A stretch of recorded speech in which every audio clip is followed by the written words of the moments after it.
Left in Kentucky, the podcast of Indivisible Northern Kentucky.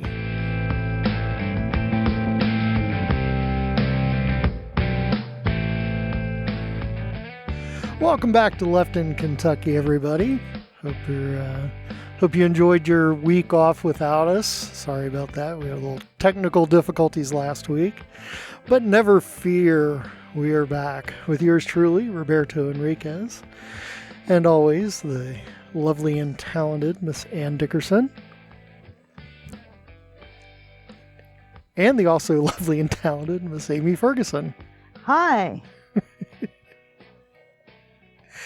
Oh, so how you guys been this week? Fantastical. Hanging in there. That's good. Glad you're hanging in there. So it's been, another week in paradise, with places starting to open up from quarantine, which has been interesting, to say the least.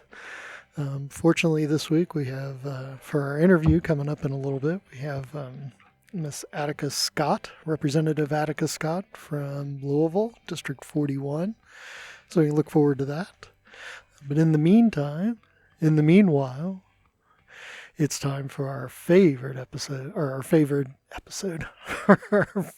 for our favorite segment, our most popular segment, cow patties. Everybody loves the cow patties. So who wants to start the cow patties this week? It's time to step in it. Oops, I've stepped in it.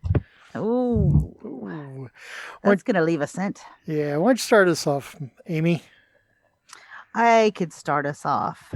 So my patty award this week is going to the LMPD, or the Louisville Metro Police Department.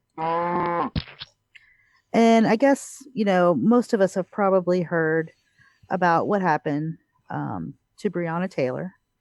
She was murdered by members of the LMPD. Yep. And it just brings up a lot of issues that should be addressed within our, criminal justice system. And one of the things that I'd like to just briefly mention is the fact that this was a no-knock raid, which means that they basically just bash down your door when they come in. Right. And it was the middle of the night. Right. Middle of the night, just bash down her door. Now, this is a direct result of the war on drugs, people. We know this, right? This was supposedly a drug bust. In fact, the person that they were looking for was already in custody at the time. So, just the ineptitude of the whole situation. I think that we need to start calling for the end to no-knock raids, because, it so often ends in tragedy. Even if the person that they were looking for was there, if you're a suspect in a crime, that doesn't mean you have lost all your rights to your life. It doesn't mean that you can just be murdered in cold blood in your own bed. People like to focus on the fact that Breonna was an EMT and, outstanding member of the community, which is all true. But, this is a human being, and every human being has value. So, we need to start looking at some of these things that we're doing in the name of justice. Yeah, absolutely. I mean, if they believed that a suspect was at that location, they could have staked out and wait for the suspect to exit the door. Right. Right. Exactly. It's an unnecessary tragedy. It really is.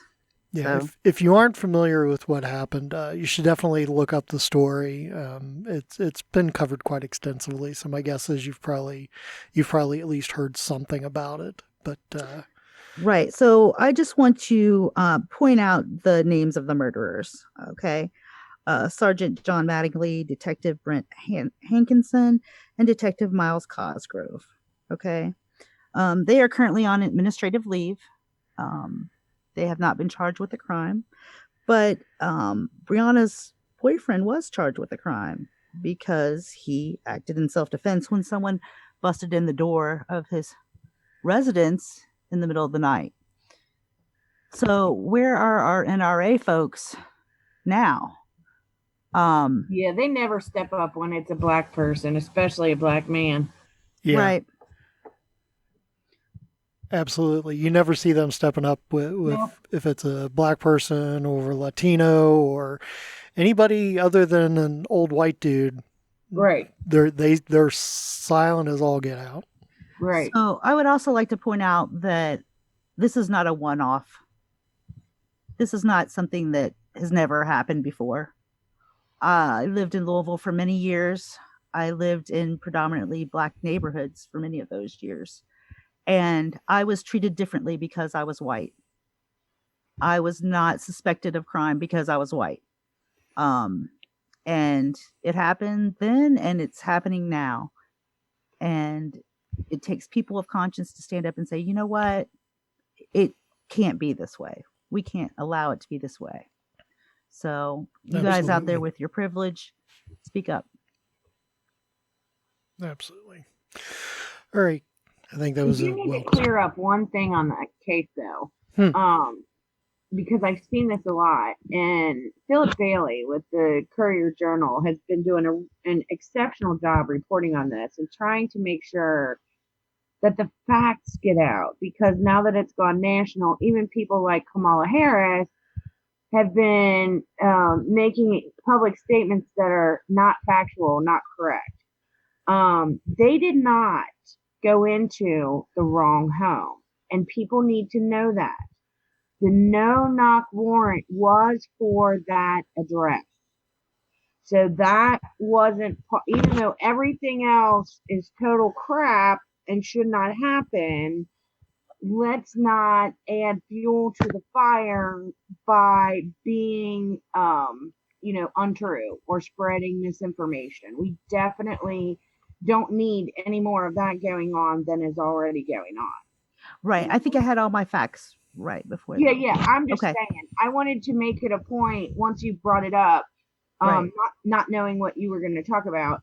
I just wanted to bring it up that they did go to the address that was listed on the warrant. So that's not the issue. Right. Everything else is certainly right. Well, just the fact that it's a no-knock warrant. That's just and I think that's a big part of it. And there was a really interesting article in the Courier Journal too, which presented almost an equal number of experts, if you will, people in the field from both prosecutors and defense attorneys and at various state and federal levels.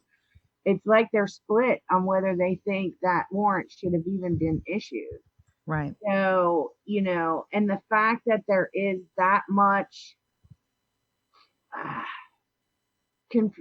lack of consensus makes me question it even more. Right. There's no clear cut and dry. No. To it. But definitely, procedure wise, I do know that her boyfriend, he was charged and arrested, but then the judge let him go, let him leave jail. I don't know if that means that the charges are still there or if that the charges have been dropped. I have not found that information. I haven't seen anything about that yet. So okay. So stay tuned for more information on that. So anyway, so Anne, who do you have for your cow patty this week? Somebody we've never heard from before?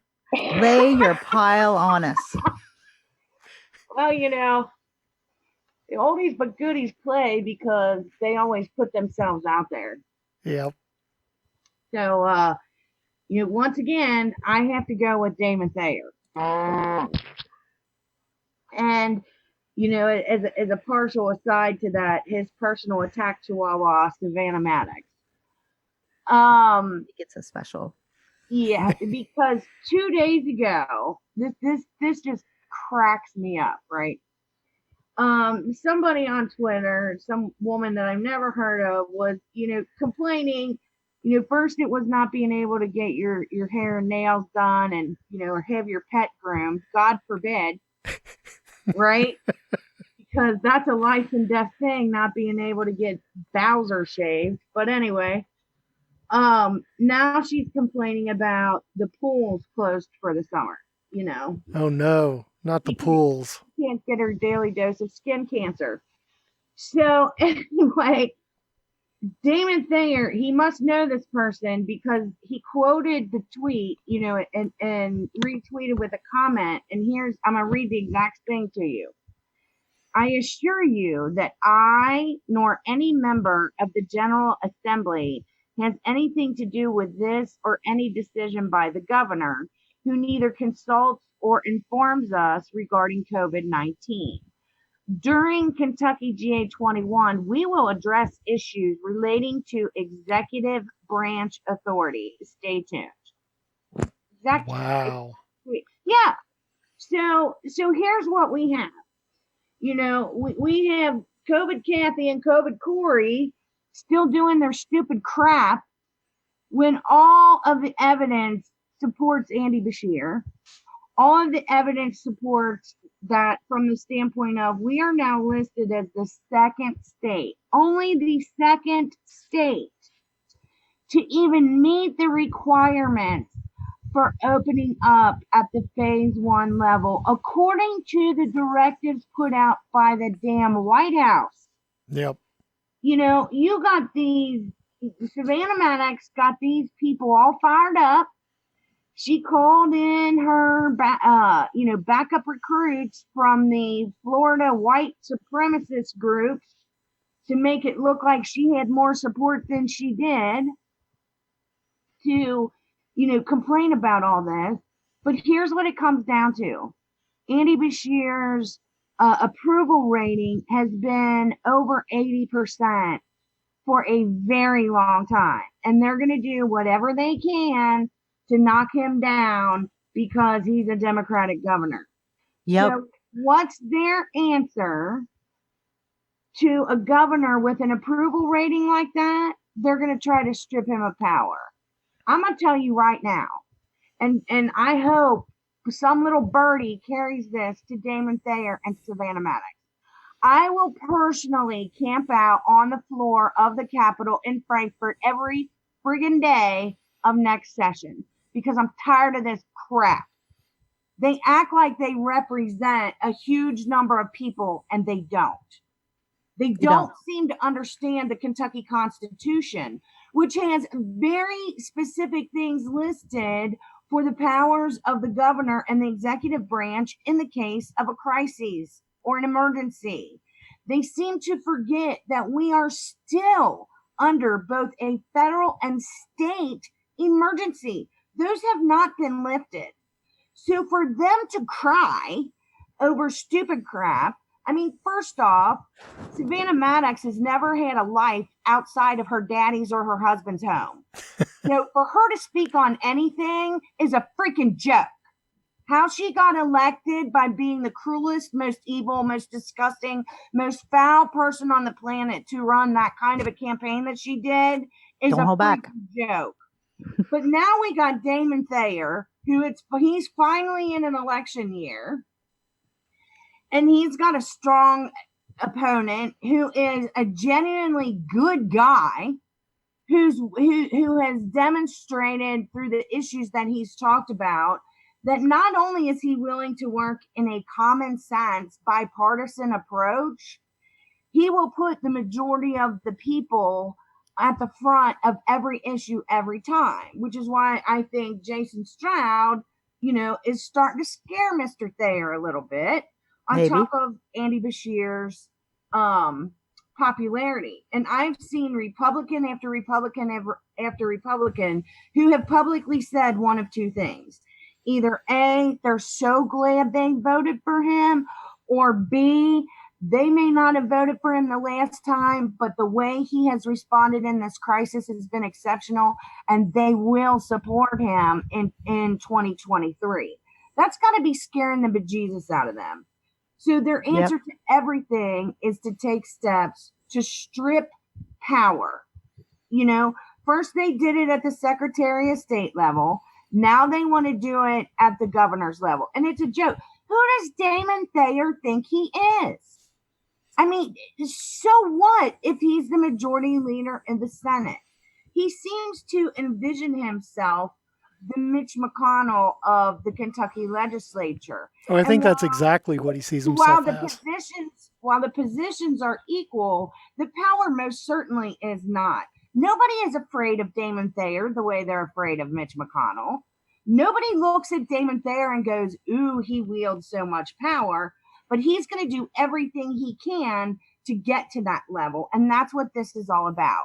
And it does not represent the majority of Kentuckians, because if it did, Andy Beshear's approval rating would not be where it is, because you don't get over 80% by only one side voting for you and supporting your efforts, and they know that. Turns out saving lives is popular. Right. So, because COVID Kathy is so upset she can't go jump in a pool this summer, right? That is what he's using as his motivation to strip a governor of power. On what planet does this make sense to anyone? We all know the main reason that he is upset is because racing got shut down and his little horse money making empire was impacted.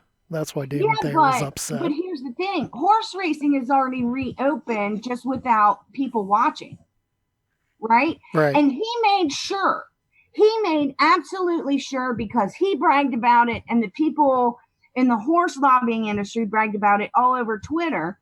He made sure that they were protected in the budget.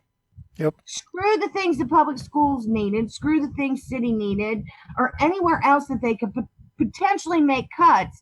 He made sure that industry was taken care of in the state budget of all places. I'm shocked. I'm so shocked. It's not that it's shocking. It's that, these people who... It's corruption, plain and simple.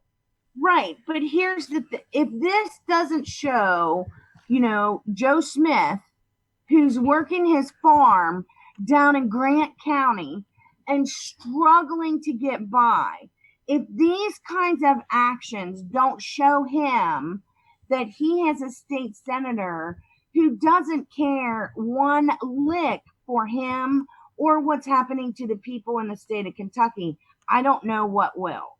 But this kind of blatant disregard for the Constitution, this kind of blatant arrogance combined with ignorance is going to kill us all. And it's time for people to rise up and put a stop to it. Amen. People need to speak.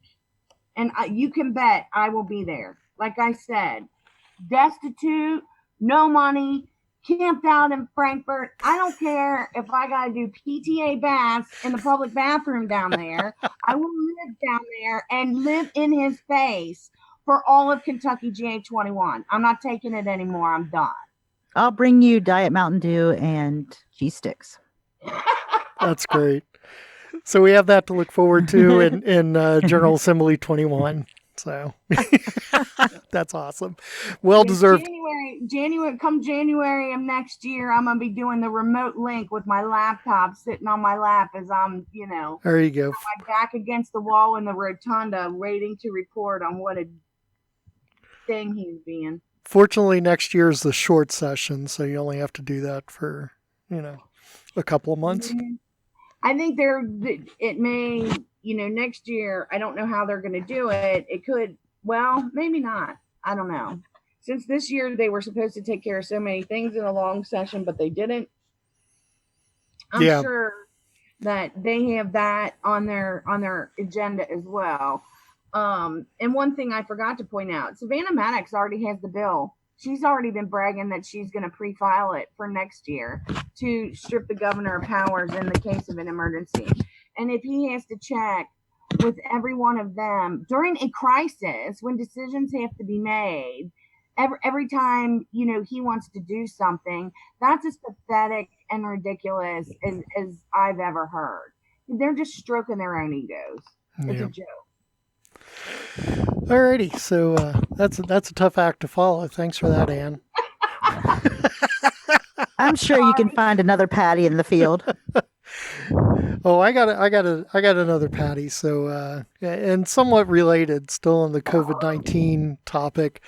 I'm going to give my cow patty to all the folks who decided to. Wow, it sounds like somebody's breathing heavily in the microphone.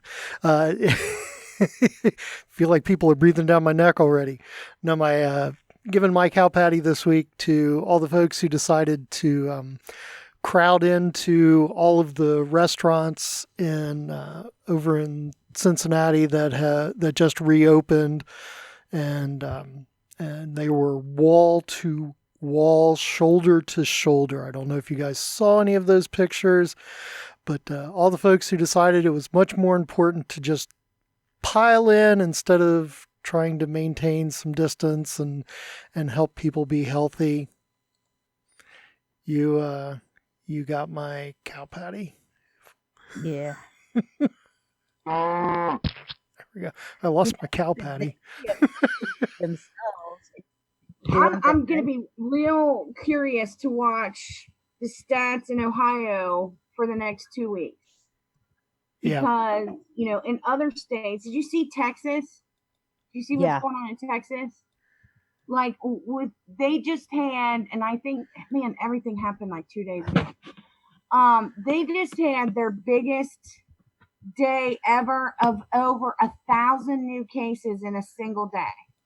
Right after, and this was like within 5 days of them opening everything back up. And of course, they're trying to say, well, it's because we've increased testing. It's because we've increased testing. Okay, then don't you think maybe the, I don't know, logical thing to do would be to wait until you had all of that testing in place to see how permeated through your constituency it was before you decide to open back up? And this is the kind of logic that just seems to escape these people. It blows my mind. Just blows my mind.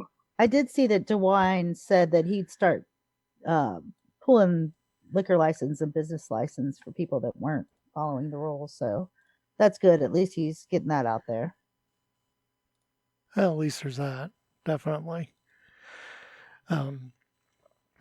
Yeah, so I don't know.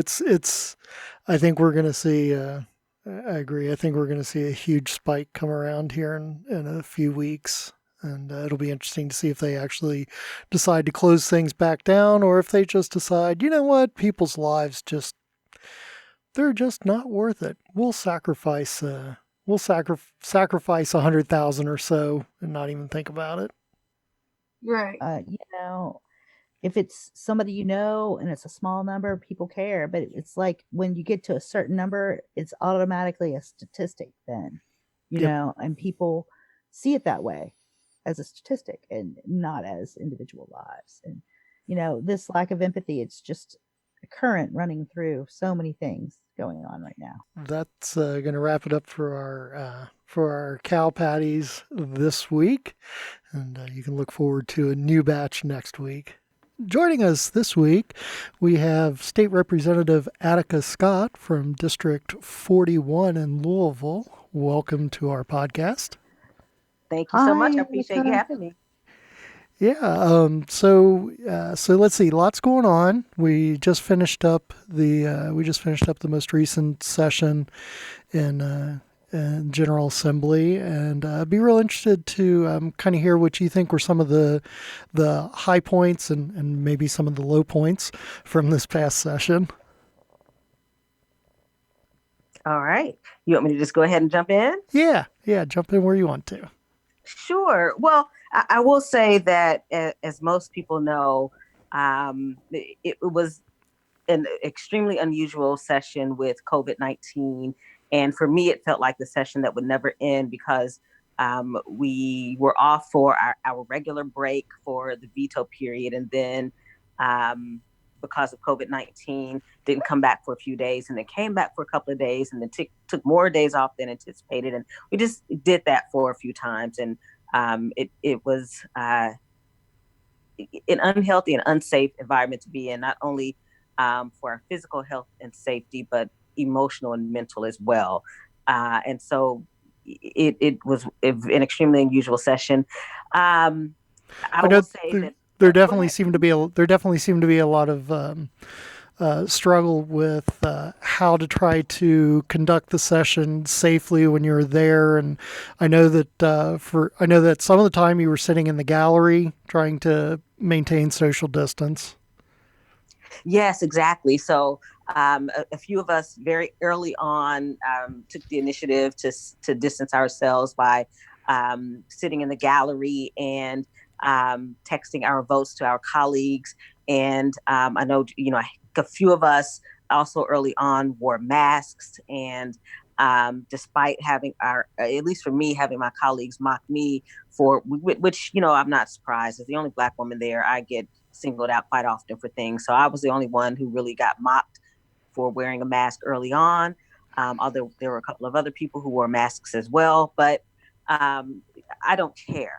Right. You can mock me all that you want to. My health, the health and safety of my family, quite frankly, their health and safety is much more important to me than somebody making fun of me wearing a mask and then ending up a week and a half later wearing masks themselves. So that's the kind of session it was. But as far as legislation goes, there were definitely some highs and lows. We did pass a few measures related to COVID-19. We also did pass a couple of measures related to education and health and the criminal system, so-called justice system, a couple of bills around economic development. But unfortunately, there were the lows. There's Senate Bill 2, the photo ID bill. Yeah.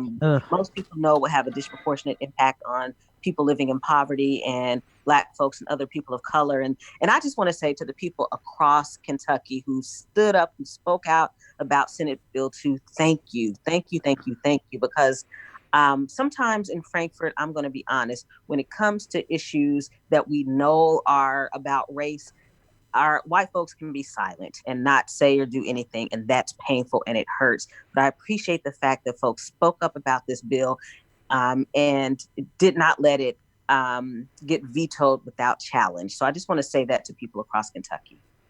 Yeah, that's great. I know we talked quite a bit about Senate Bill 2 and We did. how frustrating it was. And just with everything going on right now, is this really where they decided to spend their time and energy, the Republicans, which are obviously in the majority in our state legislature. That's where they wanted to spend their time and energy instead of addressing the serious health issues that we have and some of the lack of criminal justice and criminal justice reform. Instead of that, they're going to waste our time dealing with a non-existent problem of voter fraud and basically just end up disenfranchising more folks.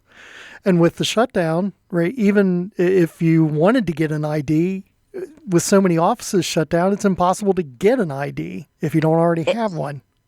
Exactly. And for people who live in rural areas in the Appalachian Mountains, even before the shutdown of certain governmental offices, it was already difficult. Some people would have to drive an hour or two to get IDs. And so we're making it even more difficult for people, urban or rural. And so, those are the moments where I wish we as Kentuckians could figure out how we connect and build power together. Because if poor white folks and Black folks who are struggling financially could get connected on economic issues, on justice issues, on health and education, we could really build some power in this Commonwealth. But we allow race to be this artificial division that certain politicians want to continue to have happen. So we can't build power collectively and overthrow a system that isn't working for any of us.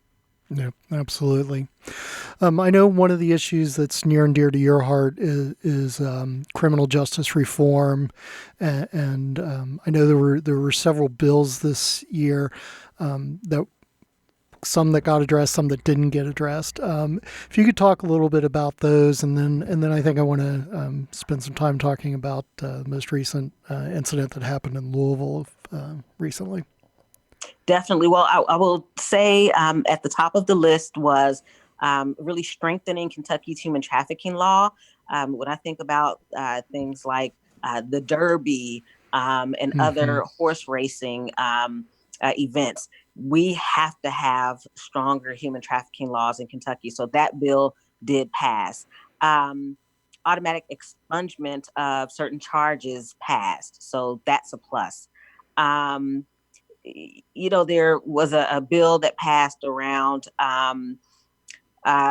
giving more authority to veterinarians for reporting animal abuse. And I want folks to know, and I said this to District 41, so District 41 got it. But for other people across Kentucky, I think it's important for them to know that when we had our final vote on Senate Bill 21 to give veterans more authority to report animal abuse, I voted no, because that was during the period where we were there during COVID, and I made it very clear I didn't believe we should be there unless we were voting on COVID-19 emergency relief and the budget. So as good as Senate Bill 21 is to give more authority to veterinarians to report animal abuse, I voted no. One, because my no vote was not going to make a difference. The bill was going to pass anyway. So people, please take a breath. And then the other is that I was staying true to only voting for those measures related to the budget and COVID-19 emergency relief. I will say I'm extremely disappointed that restoration of voting rights yet again did not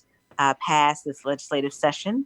And so there's still work that we have to do to have legislation to have this mandated into law, that we cannot depend on an executive order to save the day, because that executive order could be overturned by the next governor. Yep, absolutely. And it's, that's one of the reasons our state legislature is there, is to address issues like that. And it's an abdication of their responsibility to just pass it off. That's right. That's exactly right. So of course we won't give up. There are amazing activists across Kentucky who are leading the fight, who are champions, including Kentuckians for the Commonwealth, on restoration of voting rights, and the ACLU of Kentucky, other organizations who will not give up, who will keep pushing forward, and they will have legislators like me and others who are going to be there with them to continue pushing to advance restoration of voting rights. Yeah. So that kind of leads us into an incident that happened in Louisville recently, where some plainclothes policemen were allegedly serving a no-knock warrant and burst into someone's house and shot and killed the resident, who turned out to be an EMT. I'd like to kind of get your perspective on that.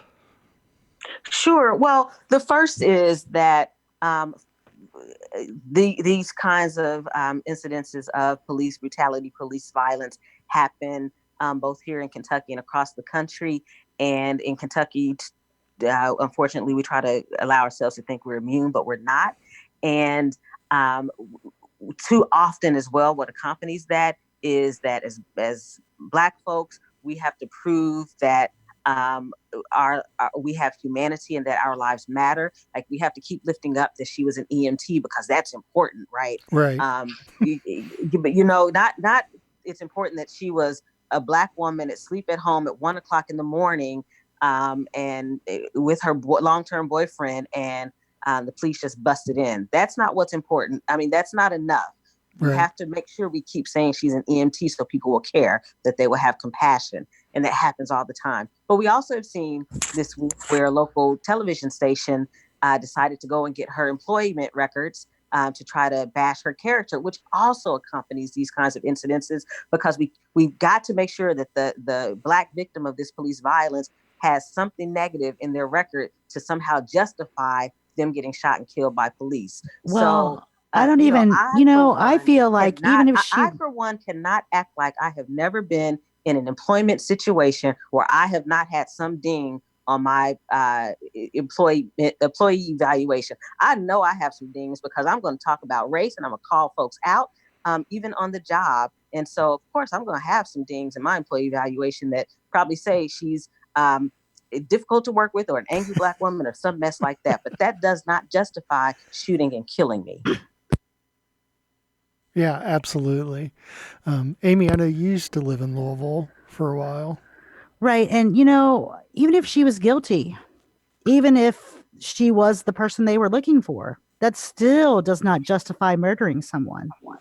So, our police too often, do the line of, I'll, do it now and ask for forgiveness later, and my buddy's got my back, and, it's not just white officers that do it, it's black officers that do it. There is a victim, there is a part of it that is race for sure. But, I think that there needs to be some sort of mandated training in all of our police forces just so they realize the impact of their actions. I mean, I just feel like they feel like they're above it. Well, I think more than training, we need to have people that are held accountable for their actions. Sure, yeah.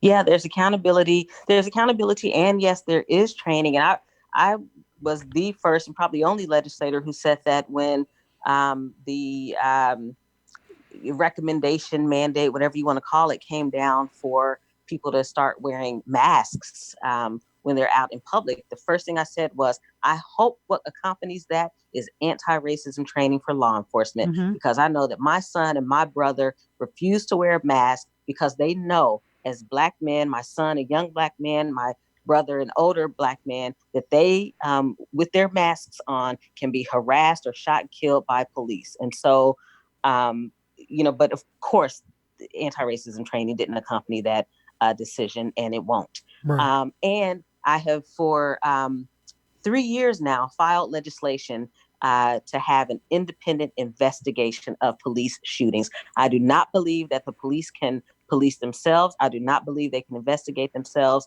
No one should accept that. And, unfortunately, that piece of legislation has had no support from my mayor and no support so far from our current governor. So while people are lamenting what happened, there is policy that's been proposed to address some of what's going on in this moment we find ourselves in. So people need to step up and say, okay, even our favorite elected officials also have to be held accountable to make sure that they are supporting legislation that does say to Black folks, your lives matter. Absolutely. Definitely. So let's see. So moving on, we're getting ready for the next General Assembly session, the interim session, and I understand you're after a short break, you're already heading back in to start working on the next session. We are. So the interim session will begin in June. So that's when all of our committees meet combined, both House and Senate. So, for example, I'm on the House Standing Committee on Education. So the House and Senate Education Committees will meet jointly as an interim joint committee. They meet once a month, all of the joint committees during the interim session for about 5 months between July and November. At this point, I think that we're taking August off. But the committees meet, and we often will hear updates, for example, from the Department of Education or whatever committee you may be on. You'll hear updates from those particular bodies. And in some cases, some legislators will have the opportunity for a discussion around their bills. We're not able to vote on anything during the interim, but there will at least be discussion on some legislators' bills. I'm hoping at least 2 or 3 of my bills will have that opportunity to be heard during the interim so that people can learn why some of the issues I'm advocating for are important. And then what's also going to happen during the interim, at least for me, is that I will be doing what we call pre-filing bills, which is filing bills for people to begin to have discussions around and become educated around before they get formally filed during the legislative session that begins in January. So, we I'll still appreciate be that. working. I think it's important the pre-filed bill process. Often on this show we've complained about the the bills that get submitted at the last minute. There's obviously an issue with that happens, but a lot of bills do get pre-filed and submitted ahead of time, and you can look those up on the Legislative Research Commission site, LRC. They have all those pre-filed bills and what they're about. And then these interim committees are broadcast on KET. I know a lot of people go to KET during the General Assembly to watch the coverage. But in these interim sessions, KET typically broadcasts these committee meetings, and you can actually listen to a lot of the discussion and fact-finding that the committees do. Yeah, I would encourage folks to, if you're able to, on whatever your smart technology is, to download the KET app because you can watch from there as well as directly online from your desktop if you have a computer at home or your television. And then I would also encourage folks to bookmark the legislature.ky.gov website because, as Roberto said, that's where you'll be able to track bills as well. So if, for example, you were interested in my legislation around maternal health, you could track that bill, follow it, see when it gets formally filed, and see when it goes to committee, and if it gets out of committee and goes to the House floor. You can track that and monitor that. So I'm so glad that you mentioned the website, Roberto. Yeah, we always try to push that website just because there's so much information on there, and it is a lot to digest. I mean, it's impossible to keep it all in your head. You have to have some place to look it up and refer to it, and stay up to date. So also coming up in June, we have a little primary that's happening. We do. It's huge, folks. I know that folks were looking forward to voting this month, May, and that's been pushed off by 35 days to June 23rd. So please, folks, be sure to remember June 23rd.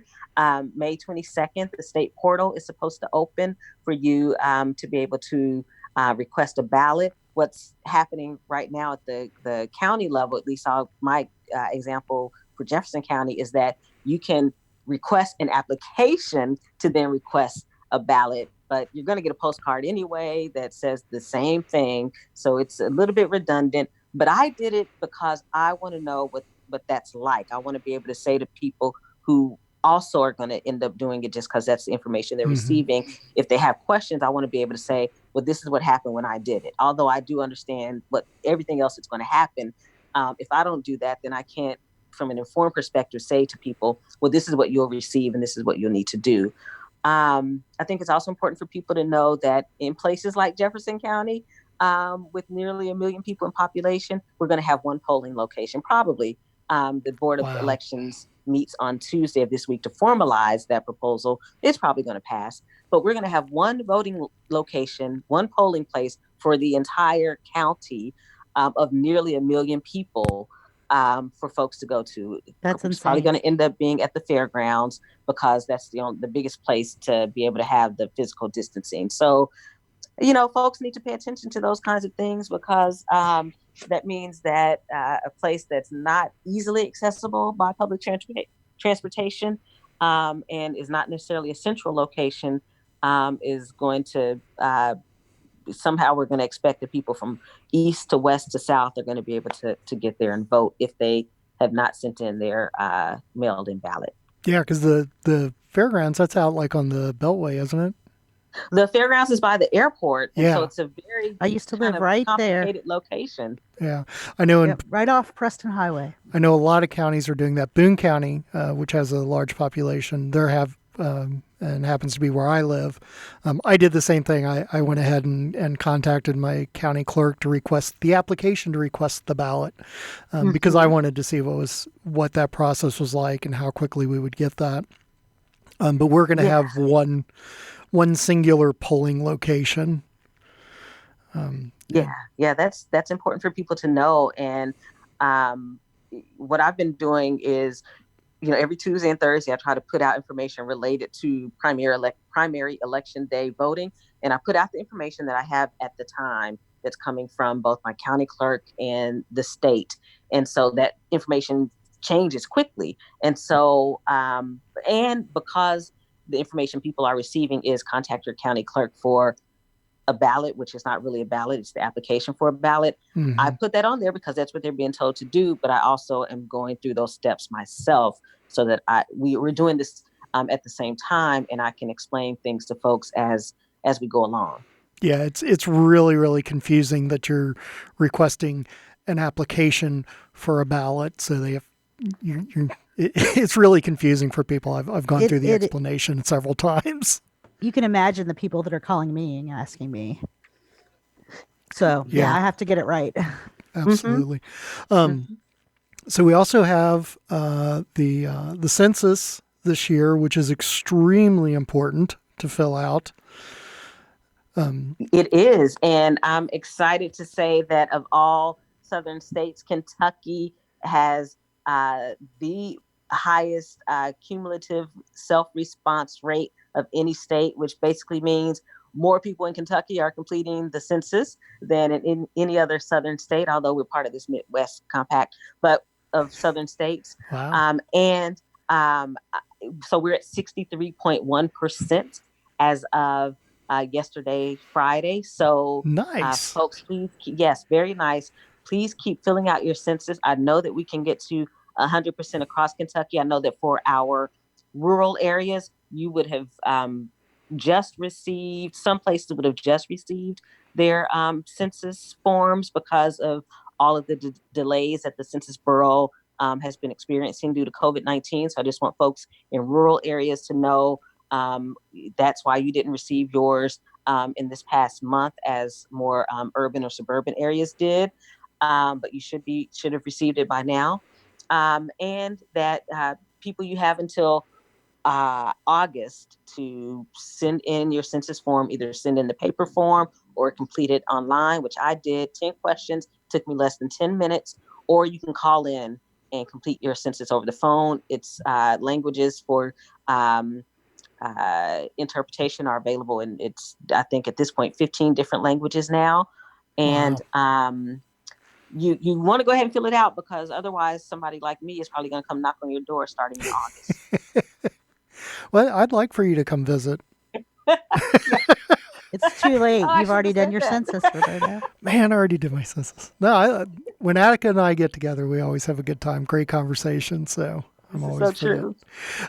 So kind of explain why it's so important for people to fill out their census information. I'm not sure everybody really understands what the big deal is, other than just how many people there are in the United States.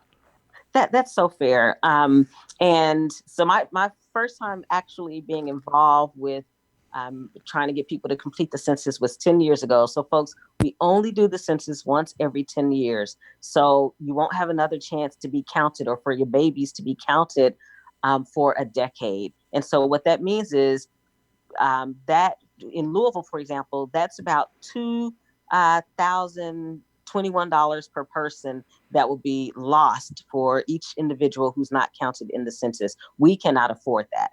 And so if we want funding for, and I say this to people in West Louisville where I live, I say it all the time, if we want funding for those jacked up roads in West Louisville that don't ever seem to get repaired while everybody else is in the East End gets repaired, then we got to fill out the census.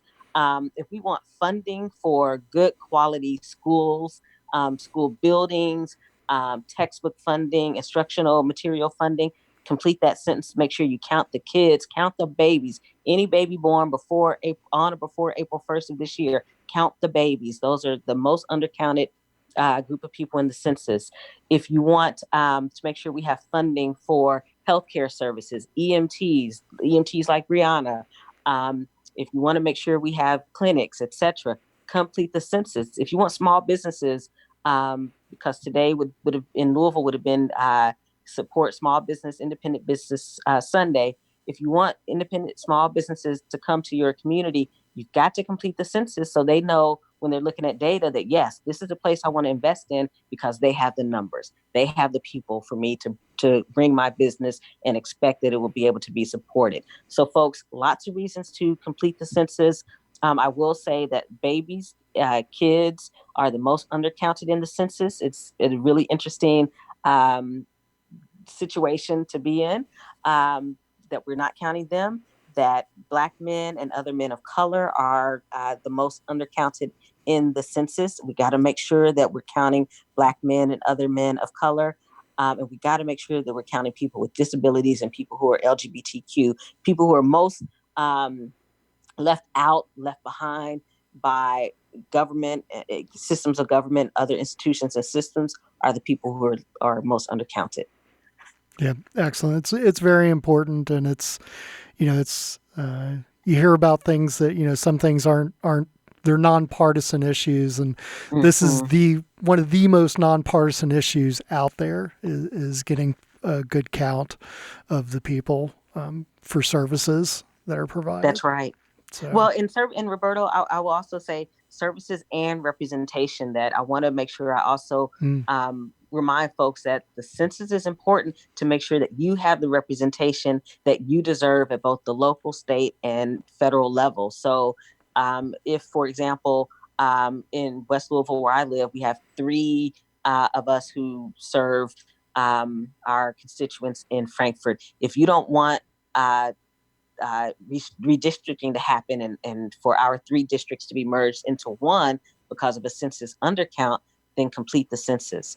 Kentucky has lost a seat in Congress over the past 2 decades because of a census undercount. So we can't afford to continue to lose any more representation in DC. We can definitely afford to change the representation in DC and who's up there, but we sure can't afford to have fewer seats. Yeah. So you got plenty of stuff to do. You got the census that you need to do. You got the primary and the absentee ballots. I guess have you gotten any feeling as to what may happen when it comes to November for voting?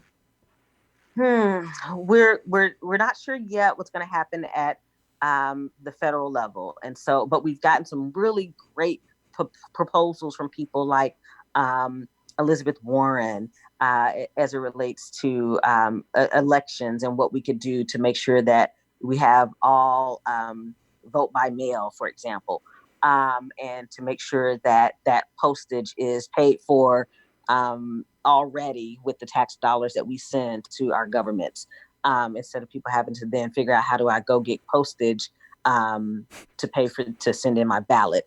We got to make sure that if we are going to have polling locations, then we got to adequately pay people to work as poll workers, and we have to make sure that they have the protective equipment that they need to maintain their health and safety. So there's so much that has to happen that I'm hopeful will happen at the federal level to make it more safe for us to vote in November. But at this point, no proposals have been adopted as law as yet. Okay. And I know it's a little, I know it's a little different when it comes to this November's election because it's a presidential election. So there's more, if I remember right, there's more onus on the federal government to dictate how that has to be conducted as opposed to just a state election where the state really has complete control of how the election is run. Right. We have more control over the primary. We have some, of course, over the general. But because it is, as you said, a presidential election year, there's going to be much more focus and quite honestly, as it should be, a lot more responsibility at the federal level to make sure that these elections are safe and that they are secure. Excellent. All righty. Well, I think that's going to wrap up our time for today. We appreciate you joining us for the podcast. Thank you so much, Attica. Well, I am glad to be here, and I look forward to, in whatever way folks are able to participate come the January legislative session. I look forward to their participation. I'm going to have, I'm working right now on a slate of bills related to addressing institutional and systemic racism across Kentucky.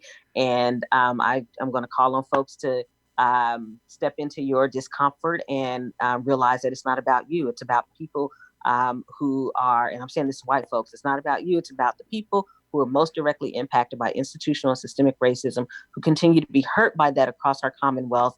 And I'm going to ask you to step into a place of discomfort, and be supportive of folks whose shoes you may never, ever have to walk in.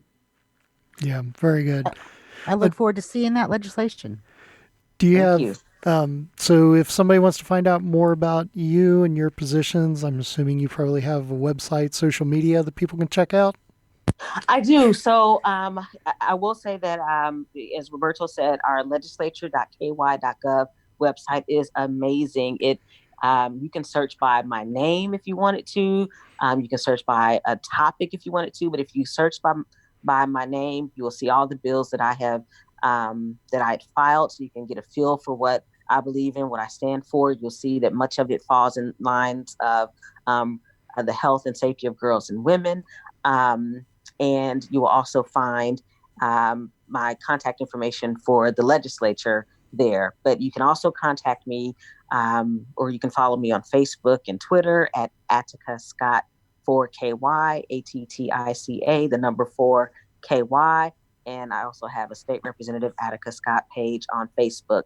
And you're welcome to follow what I post there. And sometimes I'm able to respond, sometimes I'm not, because I also work full time. And so from 8 a.m. to 5 p.m. Monday through Friday, you won't get a response from me. And I try to remind people of that, because I'm sure that it might frustrate some folks if they reply to a post and then don't hear from me for hours. But I also have a teenager at home, and I still have to pay the bills and the rent. Yeah, the joys of a part-time legislature and a single parent. Yes, exactly. Exactly. Just a few demands on your time there. That's right. That's right. All right, I'll put those. I'll make sure to put those links in the show notes. So if you want to check any of those out when you're as you're going through this, they'll be in the show notes. We'll have those there. So anyway, thank you very much, Attica. We appreciate it, and we'll talk to you later. All right. Thanks, y'all. Take care. That's going to wrap up another week of Left in Kentucky for us. We hope you enjoyed this episode. Before we sign off here, we do want to talk about our upcoming Congressional Candidate Forum. This one will be virtual, unlike our Senate one back in March, which we got to do in person right before we were all sent scurrying for our hidey holes. Right. But we have on May 30th, Saturday, May 30th, at 5 p.m. on our YouTube channel, which is Indivisible NKY District 4. We will be having a congressional candidate forum for the two Democratic candidates for District 4 for the congressional seat. That's Shannon Fabert and Dr. Alexandra Owensby. And we will be it'll be moderated by Robert Connie, who is the host of My Old Kentucky podcast. So we're very excited to have him moderating and looking. Yeah, I'm really looking forward to that. Yeah, I think it's going to be really good. I know a lot of people have said that they haven't had a chance to really hear much from the candidates, from Shannon and Alexandra. So I think it's going to be really interesting to get to hear them side by side and see them and hear them answer questions about what their plans are for. I've had, as it gets closer and the countdown is on to, the march to only having 30 days left, I've had more and more people reach out to me. Who are you supporting in this race? Yeah. Me too. Yeah. I'm sure Roberto gets it too. Yeah. Right. And, my thing is, I like them both. It's actually, I think this might be the hardest choice this time around. Cause I like them both. I think they both bring different strengths to the table. I think they're both high quality, classy women that, Agreed. and I could support either one of them wholeheartedly. I really like them a lot. I'll just say that my husband and I are going to cancel each other out. Oh, that's all I'm going to say. All right. So make sure you got that on your calendar again. That's May 30th, Saturday, May 30th at 5 p.m. on our YouTube channel. So check that out. That's in a week and a half. And let's see, not sure who we have coming up next week. We're still trying to schedule that out, but our guest from last week, Ryan Salzman, will be on in 2 weeks. So you can stay tuned for that. Until then, this is Roberto Henriquez. Amy Ferguson. And Dickerson. Until next week.